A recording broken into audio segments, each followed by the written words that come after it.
Oke, halo guys. Ketemu lagi dengan kita di IR Bola. Oke, dengan gua Bung Riza dan sahabat-sahabat gua Bung Ian. Dan Bung Richard. dan Bung Riza. Oke, siap. Oke, hari ini kita membahas apa nih, Bung Ian?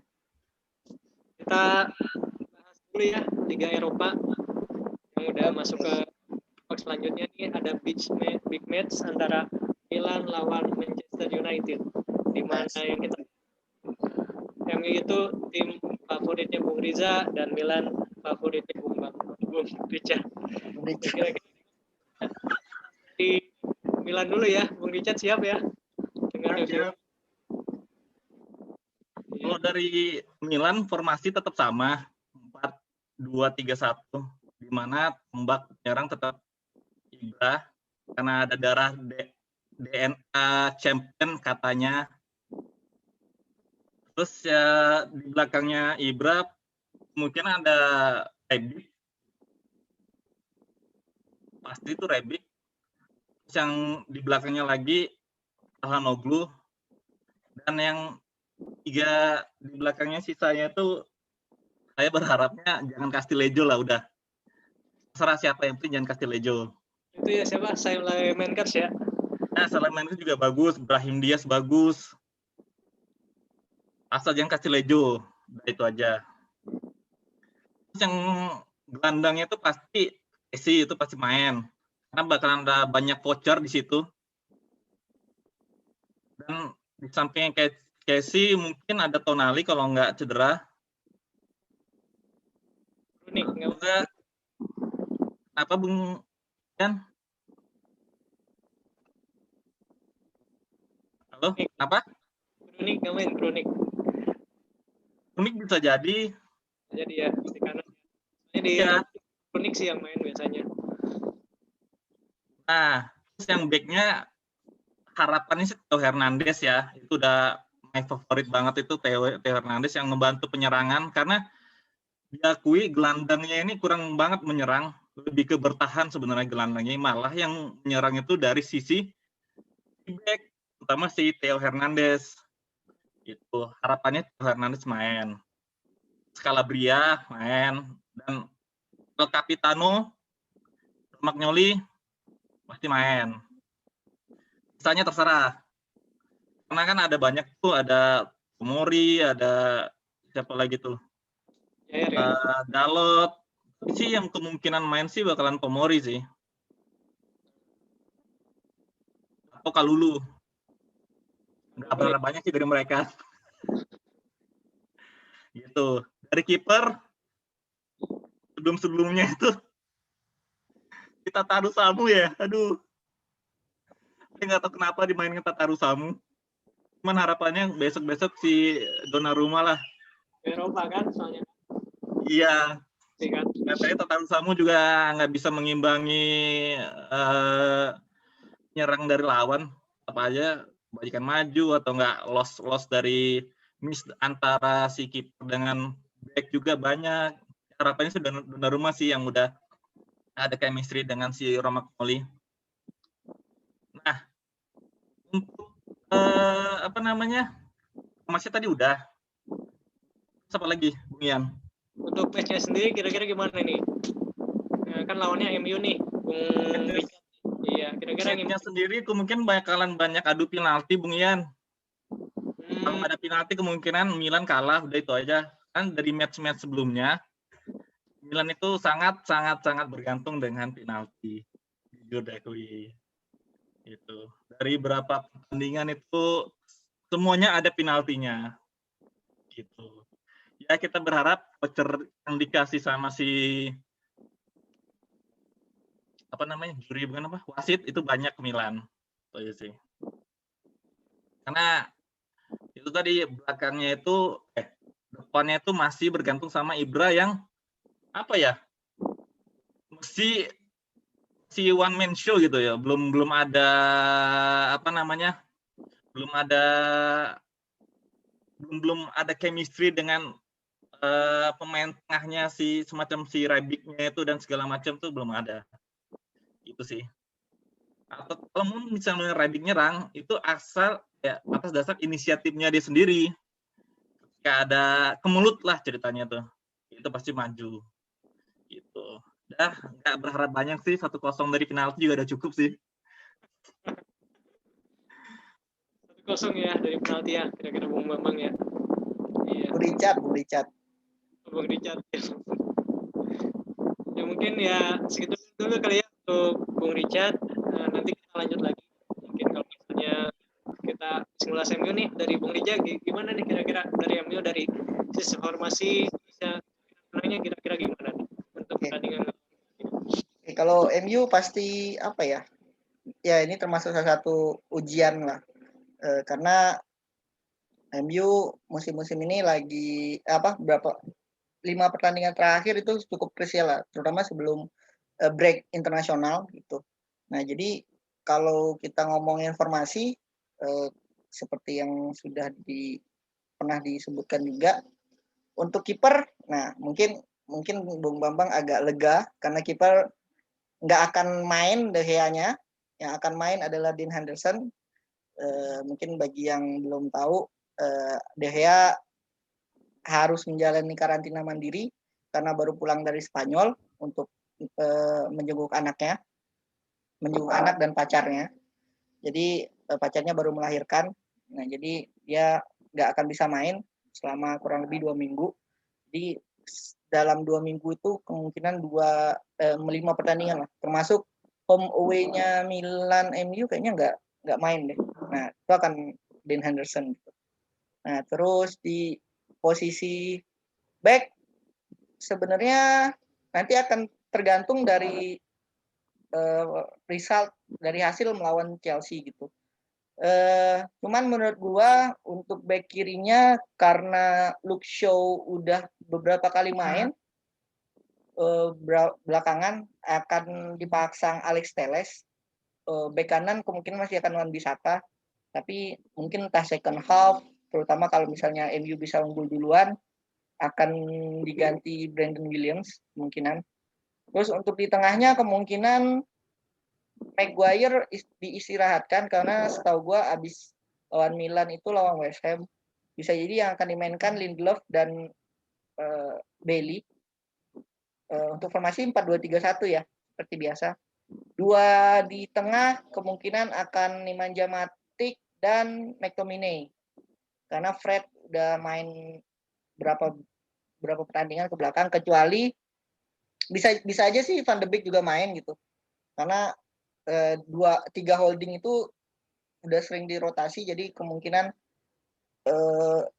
berapa pertandingan juga pertandingan penting, jadi kemungkinan lawan Milan sebenarnya secara level masih di bawah MU, jadi untuk Milan musim ini ya, jadi harusnya bisa sih diberi kepercayaan Van de Beek gitu.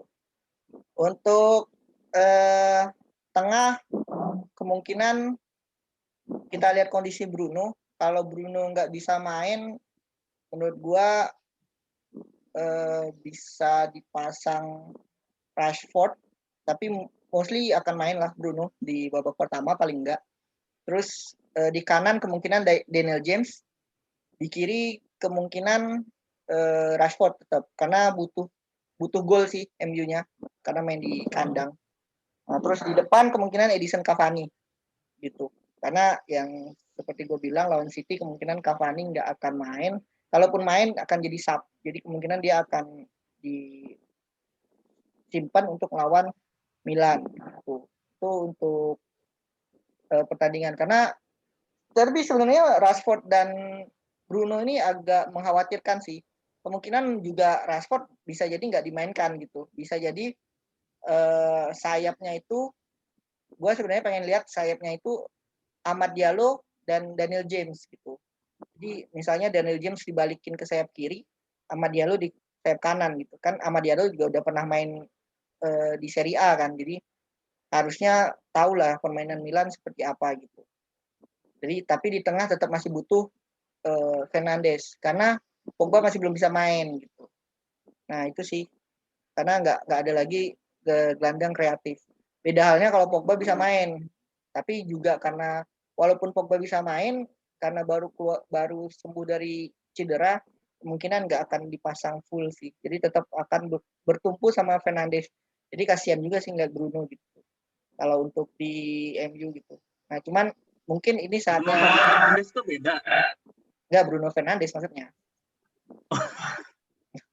Nah, jadi untuk MU kemungkinan akan lebih ke rotasi kali ya, rotasi tapi nggak full rotasi. Jadi kayak kemungkinan Alex Telles main, terus kalau Van de Beek bisa main, terus kemungkinan Daniel James akan dimanfaatkan karena ya Milan banyak pemain yang muda kurang pengalaman dan tua yang kurang kecepatan kayaknya. Nah jadi Gua kurang ajar ya. jadi kecepatan Daniel James bisa dimanfaatkan sih, terutama untuk pemain-pemain Milan yang masih kurang pengalaman.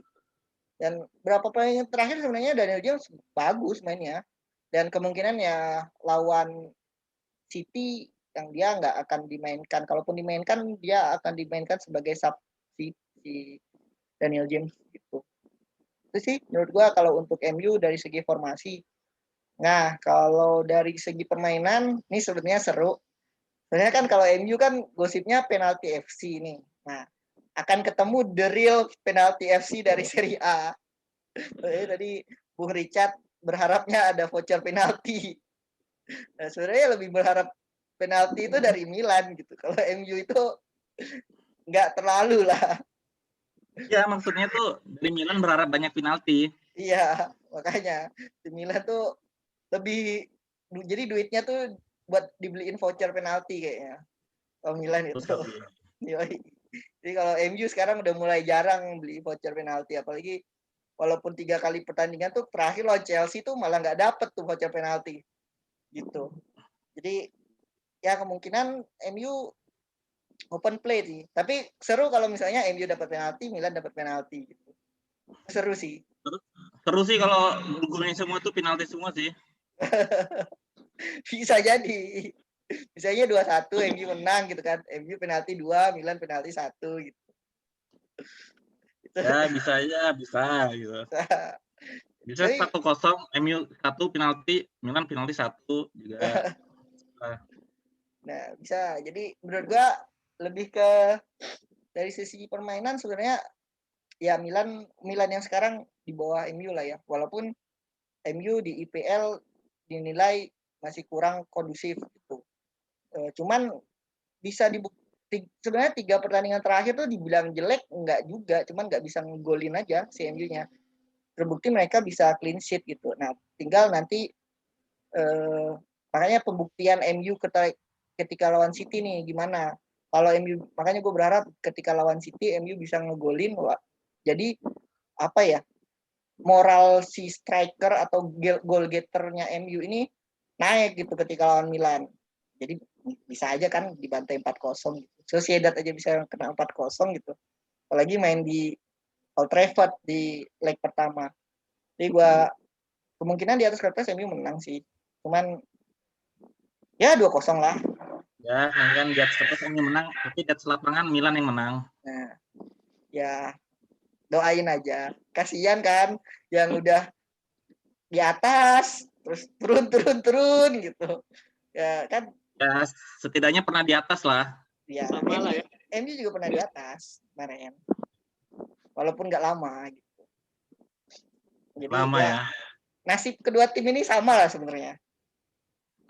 Gitu. Gitu. Beda lah. Beda. Milan bakalan juara. Nah, itu aja sih. Jadi Milan tuh masih ngarep juara, ngarep banget gitu. Kalau MU tuh berharap keajaiban lah. Dengan yang gua udah bahas sebelumnya, MU tuh lebih ke ngarep City-nya tergelincir gitu. Nah, gitu aja sih.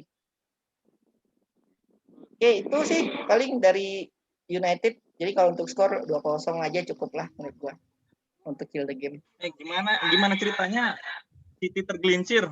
Harapannya bisa. Nah iya, makanya gue bilang kalau MU tuh mengharapkan keajaiban. Jadi nggak terlalu ngarepin lah buat juara IPL. Lebih ke 4 besar aja lah. Nah kalau Milan itu masih ngarep lah. Walaupun ya kadang ketika kita berharap, karena MU kan udah sering kan berharap berharap gitu. Terus tapi akhir-akhirnya kenyataan tuh nggak sesuai harapan gitu. Nah, jadi itu sih mungkin pada saatnya Milan akan merasakan. Jadi nggak terlalu bagus juga untuk terlalu berharap tinggi gitu. Itu sih kalau dari sisi MU formasi 4-2-3-1, tapi sebenarnya ya lawan Milan 3-5-2 aja lah kasih. Biar sama-sama 3-5-2. Jarang ya 3-5-2. Oh enggak ya, 4-2-3-1 ya. Ya biar nggak sama lah. Ntar Milan 4-2-3-1 juga. 3-5-2 aja lah ini. Ya, kasih 3-5-2 aja lah. Milan. 2-3-1 lawan 4-2-3-1 nih kayaknya nih. Iya, nggak seru lah. Ntar kalau 4-2-3-1 sama 4-2-3-1 kan ntar kelihatan nih 4-2-3-1 mana yang bagus gitu. Ya kayak kasih 3-5-2 aja lah gitu. Pengennya. Iya. Emang pernah make 352 MU? Nah dong. Lawan siapa? Di awal-awal musim. Gua lupa lawan siapa. 3-5-2, 3-4-3 MU pernah. Apalagi Awal waktu musim berarti Ole masih waktu zaman cacatnya itu ya? yoi. Terus lu mau pakai lagi formasi yang cacat itu? Ya cukup kalau untuk lawan Milan cukup lah, nggak perlu formasi yang bagus-bagus amat. Iya. Itu sih Ya sih, benar sih. paling Gue sih harapannya emang si MU tuh ngepur aja sih, supaya Milan menang aja sih. iya biar ada harapan lah Milan. Jadi dipur aja. Karena MU udah capek sih di minggu ini lawan City gitu. Terus habis lawan Milan nanti lawan West Ham lagi kalau nggak salah gua. Tapi gini loh, harapan MU untuk memenangkan UEFA ini harusnya lebih tinggi karena dia udah nggak ada harapan lagi buat juara Liga Inggris. Oh pasti. Nah cuman kan nggak boleh terlalu ngelepas juga di Premier League karena selisih dengan peringkat 3 sampai 6 itu poinnya tipis gitu. Makanya karena apalagi lawan-lawan berikutnya tuh lumayan berat di di Premier League. Habis lawan Milan, lawan West Ham, terus nanti ketemu Milan lagi, terus habis itu ketemu Leicester. Jadi 4 pertandingan 5 makanya 5 pertandingan ini termasuk lawan City itu krusial banget buat MU. Gitu. Ya makanya tapi untuk leg pertama harusnya full power sih, full team sih di MU. Justru kalau krusial ya, kalau menurut gue 352 tuh nggak cocok ya kalau dipakai karena tuh bakalan menghabiskan energi dari si backnya itu. Nah, iya makanya kan Milan kan nggak bakal lah bisa nyerang jadi dikurung gitu. Jadi backnya nggak capek. Jadi 352 aja. Seperti yang gue bahas sebelumnya 352 itu bukan buat bertahan, buat menyerang. Ya iya makanya nggak bertahan lawan Milan, nyerang aja.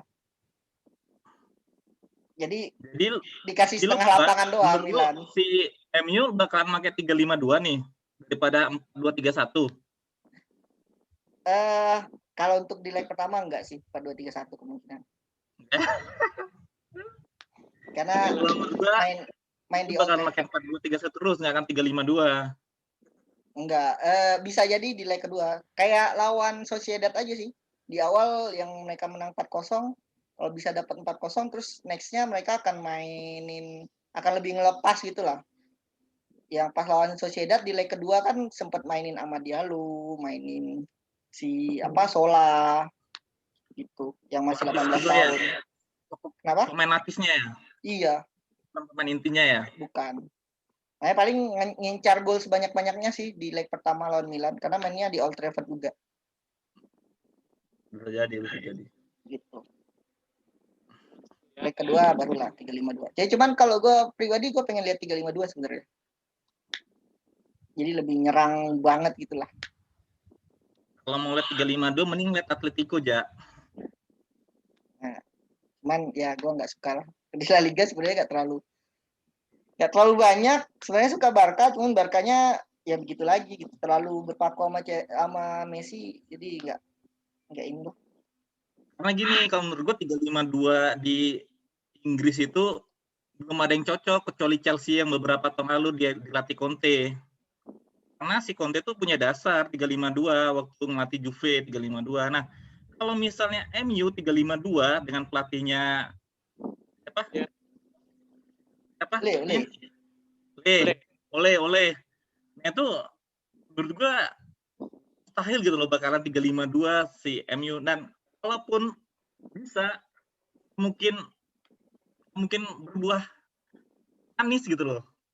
352 tuh kalau menurut gua ya. Gitu. Iya. Formasi pakemnya sih 4-2-3-1. MU dilatih sama Conte atau nggak dilatih sama pemain-pemain pelatih-pelatih yang pernah menerapkan 352 gitu. 352 itu bukan formasi yang menurut gua mudah itu loh. Iya makanya. Ngepurnya pakai 352. Kan tadi mau ngepur ceritanya. Kalau mau main serius 4-2-3-1. Jadi kemungkinan leg pertama 4-2-3-1 dulu lah. Dapat 4-0, 3-0 itu. Cuman gue kasih 2-0 lah biar nggak terlalu. Tapi dari formasi pemain-pemain MU emang mumpuni buat 352. Mumpuni, udah pernah dipakai makanya gue bilang. Jadi di kanannya itu gagal. Hah? Kan gagal. Beberapa berhasil kok. Beberapa berhasil terutama ketika awal-awal musim beberapa lumayan oke kok. Yang kalah banyak itu malah pakai 4-2-3-1 di awal. Cuman jadi 352 tuh lebih bagus. Cuman MU tuh nggak punya pelapis back karena 352 kan dia nguras kan. Kalau di IPL dia nguras banget back sayapnya kan, sayapnya kan. Nah, itu MU belum punya pelapis. Kayak di kanan kalau dia pakai pasangin 352, pasangin Wan-Bissaka di kanan, itu dia kalau nanti 3 harinya lagi lawan tim mana gitu, nggak bakal kasihan. Jadi dia bisa nggak bakal kuat si Wan-Bissakanya karena belum punya pelapis. Ya, 352 itu kuncinya tuh di tengah aja, bukan di kanan kiri. Bukan di Wan-Bissaka. Enggak lah, di kanan kiri lah. Dia lebih memanfaatkan ini sebenarnya, wingback-nya yang naik turun. Iya, cuman kuncinya tetap di tengahnya. Ya di tengahnya sudah teruji lah kalau MU tengahnya. Di situ ada Fred, ada McTominay. Cuman ya itu kenapa nggak pakai 352? Karena nggak punya pelapis back sayap, karena back sayapnya akan naik turun, akan capek. Di kiri ada lah pelapisnya, cuman di kanan nggak ada. Masih belum ada lah pelapis di kanan karena Brandon Williams belum cukup. Gitu. Nah, cuman kalau seandainya menang bisa aja 352 main di Milan gitu misalnya. Mainin Brandon Williams. Atau misalnya di babak kedua bisa aja diganti formasinya. Karena beberapa pertandingan gitu dari 4-2-3-1 berubah jadi 3-5-2. Jadi menarik sih. Itu sih. Cuman pas di Old Trafford kemungkinan 4-2-3-1 sih. Kembali lagi tergantung result lawan City sebenarnya. Ada pemain yang cedera apa enggak gitu. Karena fitness lah. Walaupun selisih gamenya tuh 5 hari ya kalau salah gua. Jadi main Minggu malam lawan City, lawan Milan itu Jumat pagi. Nah, itu sih paling. Iya, benar-benar. Jadi kuncinya lawan makanya beda. Nah, tadi sempat disinggung Bung Ian, Milan ini gimana? Karena sebelum lawan MU lawan Verona dulu nih. Kemarin Juventus sempat Verona tuh dijaga masalah besar sih. Nah, itu. Jangan sampai tergelincir karena hanya Verona. Nah, Juventus aja seri itu dibikin sama Verona. Iya. Jadi masalah besarnya tuh bukan di Verona, di Milannya sendiri sih. Iya. Jadi konsistensi Milan tuh udah mulai inkonsisten. Oh iya. Inkonsistennya Milan tuh udah mulai konsisten. Inkonsistennya udah mulai konsisten ya. Iya. Beda sama dulu sebelum masuk Mandzukic, sebelum musim-musim baru lah. Nah, sebelum ada transfer pemain itu bagus Nggak tahu saat ini jadi kacau banget. Semenjak masuk Manjukik lah. Ya. Hmm. Ya, jadi paling gitu sih. Kalau untuk menang kemungkinan menang, cuman nggak tahu skornya. Karena balik lagi tadi, mana lawan City nanti resultnya gimana? Ada pemain cedera kah? Kelelahannya gimana kah? Gitu sih. Karena lawan City kemungkinan akan mainnya juga akan keras sih di MU. Karena gengsi derby kan. Bakalan ada sih cedera. Ya makanya pemilihan pemainnya tuh nanti. Cuman kalau formasi kemungkinan 4-2-3-1 lah. Nah, kecuali misalnya bisa juga sebenarnya 4-4-2 dimainin dengan Van de Beek bisa dimainkan gitu.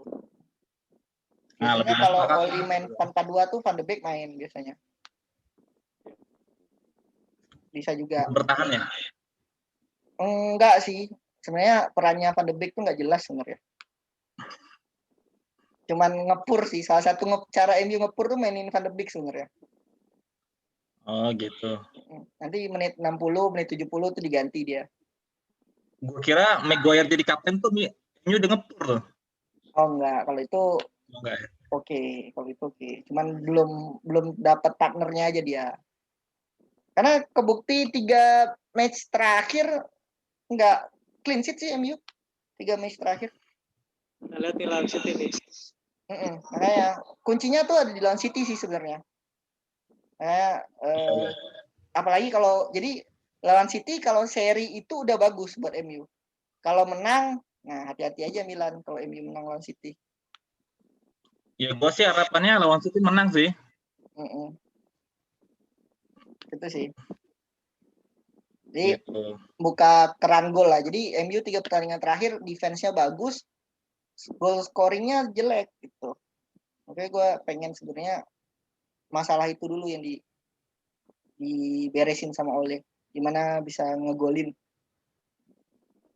Itu sih. MU sama Milan sama-sama punya masalah di beberapa match terakhir susah golinnya. Ya. Milan selalu penalti ya, opsinya cuma penalti. Kayak MU juga gak kesusahannya semenjak pas lawan Soton kalau nggak salah ya. Jadi kurang aktif nih lini depannya. Kira-kira apa ya? Nggak ada tipikal yang penyerang yang haus gol ya. Ibra enggak juga ya? Ibra haus cuman nggak bisa lari, nggak bisa gocek, nggak bisa gocek. Nah, umpan-umpannya juga masih kurang bagus sih. Nggak kayak dulu ada Conti, ada Bonaventura, ada tengahnya bagus. Nah, di tengahnya lebih ke defense. Nggak kayak Pirlo yang walaupun defense tapi operannya bagus. Gitu ya, masalahnya tuh si jangkarnya nih, sisi tengahnya nih sih. Itu sayang sih situ doang.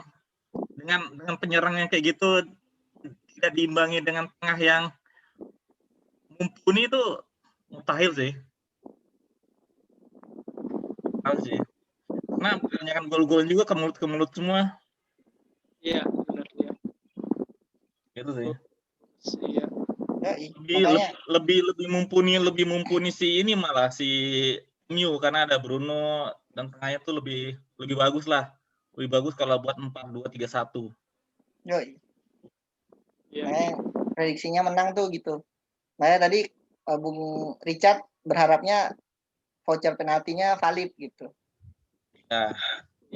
Aktif gitu loh, aktif. Jadi bisa dipakai voucher penaltinya. Nah, itu sih. Nah, cuman tadi ya ngepurnya itu aja sih tadi MU ngepurnya kipernya bukan De Gea. Jadi yang akan dipasang Dean Henderson. Yang mungkin di situ Milan sedikit punya peluang lah. Cuman balik lagi nih. Nanti di lawan City. Pokoknya kalau MU intinya di game lawan City sih. Titik baliknya. Gimana permainannya. Gitu. Itu sih. Kan kalau Milan kan katanya cuma lawan Verona lah. Ya. Salah kalau menang bisa 4 nih lawan. Ya, paling itu sih di UEL ya. Eropa, Ya, Liga Eropa, Liga malam Jumat. MU lawan Milan. Nah, yang mau nonton jam hari Jumat pagi. Jumat pagi jam 3 pagi. Jam 1 pagi. Biasanya disiarin di salah satu TV swasta sih. Kalau untuk Eropa League. Biasanya ada. Ya, biasanya gue bangun sih kalau MU jam segitu.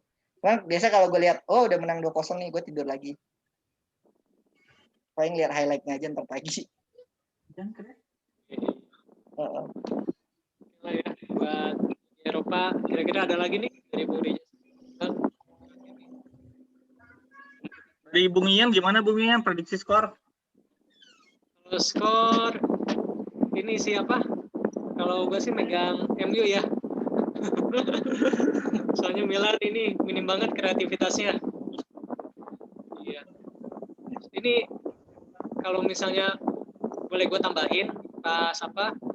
Sepakat sih sama yang Bung Richard bilang gitu ya, pas Milan ini kondisinya pas pergantian tahun, mereka ada transfer windows, jadi beli pemain-pemain yang sebenarnya sesuai sama kebutuhannya kayak Mandzukic sama Mori, tapi di sisi lain ngebuat pemain yang sebenarnya udah punya semangat juang gitu, jadinya mungkin turun gitu. Soalnya mereka tuh apa, pemain-pemain yang sebenarnya emang dapat apa, kesempatan mainnya jarang, terus pas dia pasang tuh semangat mainnya kayak Hauge sama Kejayat, tapi pas Tomori sama Mandzukic datang kayak apa, si Hauge itu pemain baru Milan dicoret gitu dari tim Liga Eropa, padahal dia selama babak penyisian tuh bisa jadi opsi ngegolin gitu, Jens Peter Hauge, penyerang sayap kiri kanan gitu. Di Liga Eropa sekarang karena Mandzukic masuk ya, jadi dia dicoret, gak masuk tim lagi, gak masuk tim Milan di Eropa League lagi. Terus yang kedua, karena ini sih banyak pemain cedera, dan saat mereka udah sembuh main lagi nih kayak Alexis Saelemaekers sayap kanan Milan sama Hakan Calhanoglu, level permainannya tuh ini masih jauh dari yang mereka perlihatkan di awal musim sampai pertengahan musim sebelum mereka cedera gitu. Jadi masih nyari ritme permainannya. Ibra juga yang terakhir dia sempat cedera, nggak tahu juga bisa main atau nggak lawan Manchester United. Jadi gue sih jagoin MU bakalan menang gitu, terlepas hasil apapun ya, lawan City gitu ya. Betul. Atau kalah. Iya. Semenjak Mandzukic masuk, semenjak jendela transfer itu dibuka, udah kacau semua mainnya. Udah hopeless ya. Berarti termasuk pembelian yang kurang tepat ya. Kalau sisi kebutuhan tim sih pas. Jadi nurunin semangat pemain yang ini yang udah berjuang sebelumnya kayak Rafael Leao, terus Jens Peter Hauge. Jadi apa? Mereka tuh pemain muda yang sebenarnya butuh kesempatan gitu. Iya. Pas lagi bagus-bagus. Udah jiper lah ya. Iya. Dengan nama Mandzukic nih, Mandzukic ada gue pasti nggak main gitu ya. Karena menurut gue tuh formasinya siapa Pioli ini harus ada pemain tinggi di tengah gitu loh, buat nyunul buat apa gitu loh. Iya. Kan ada Mandzukic lah. Makanya ketika si Leao taruh di tengah depan itu nggak efektif karena tidak sesuai dengan gaya permainan si Pioli. Selalu termasuk yang dipaksakan dimainkan seperti itu. Crossing yang ngandelin back sayap sih Milan ya. Ya, makanya gua berharapnya justru sama si Theo Hernandez. Ya. Tendangannya tuh akurat, pergerakannya tuh inisiatifnya tinggi. Sip ya. Si bagus banget Theo Hernandez. Cikal bakal garap dulu. Dan salah satu back sayap ini sih yang produktif juga selain Hakimi ya di Liga Italia. Ya. Paling tambahan satu dari gua, harusnya Diogo Dalot nggak bisa main ya, karena biasanya ada kan Diogo Dalot kan pinjaman dari MU tuh, jadi biasanya ada kesepakatan ketika lawan MU dia nggak boleh main gitu. Sama kemarin ketika MU lawan West Ham di FA ya, itu si Jesse Lingard nggak boleh main. Itu sih paling tambahannya. Nama kesepakatannya apa sih namanya? Gue lupa kok. Klausul. Oh iya, klausulnya. Kontrak ya. Klausulnya. Diogo Dalot nggak boleh main. Tapi kemungkinan kayaknya bisa dipermanenkan sih kalau kita ngomongin ke depannya kalau memang cocok sama Milan Diogo Dalot. Gua ngelihatnya walaupun di Ole punya statement bukan Ole sih, MU-nya yang punya statement Diogo Dalot nih untuk masa depan gitu. Cuman gue lihatnya kemungkinan masih bisa sih digoyang untuk dicoba ditawar kalau memang cocok harganya gitu si Diogo Dalot. Karena kemarin kalau nggak salah gue sempet si Milan minta ada opsi beli, cuman nggak dikasih sama MU. Cuman bisa aja kayaknya dengan pandemi, cuman balik lagi Milan ada uang apa enggak, terus ada memang serius nggak mau permainkan Diogo Dalot. Itu sih. Karena pasti kalau Milan ada uang nggak mungkin Mandzukic sih kalau menurut gue. Dan meminjam Tomori. itu menurut gue tuh yang paling parah sih untuk transfer di antara liga-liga daripada sebelumnya gitu loh, daripada transfer sebelumnya. Yang ini parah sih, parah banget. Apa lah di otaknya tuh Tomori Mandzukic lagi, aduh. Mesti banyak yang di transfer kemarin, masih ada Cavani itu loh. Malah Mandzukic. Kan pemain-pemain gratisan kayak gitu kan. Iya, nggak maksud gue kan bebas transfer kan ada Cavani kan. Kenapa milih Mandzukic coba? Aduh, otaknya mana lah nih. Soalnya MU serius deketin Cavani. Jadi Cavani lebih milih deketin MU.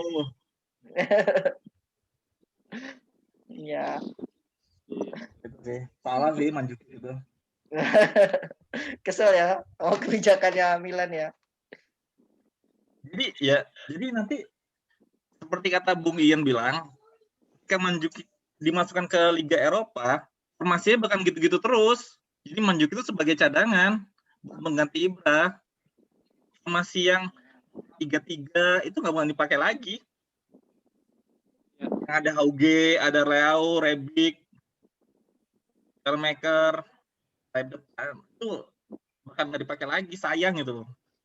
Iya, padahal itu ya pemain-pemain muda tuh masih eksplosif. Itu dulu ada Brahim Diaz, ada Hauge, ada semangat itu Brahim Diaz, Hauge itu kayak house goal gitu. Iya. Beda sama si Mandzukic yang main aja udah syukur.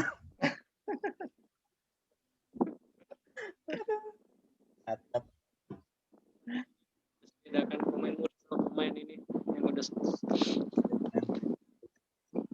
Oke. Dari gua itu sih cukup sih. Ya plus kalau buat per musim ini hopeless. Kalau buat per musim yang lalu yang sebelum transfer dibuka, juga bisa prediksi bakalan tanpa penalti pun bakalan bisa cetak gol sih. Gitu. Ya, paling itu. Ya. Oke. Sip. Dari Bung Ian ada tambahan lagi? Cukup Bung Rija. Oke, sip. Yaudah, thank you semuanya yang udah ngikutin kita. Ketemu lagi di next match. Oke, salam IR Bola.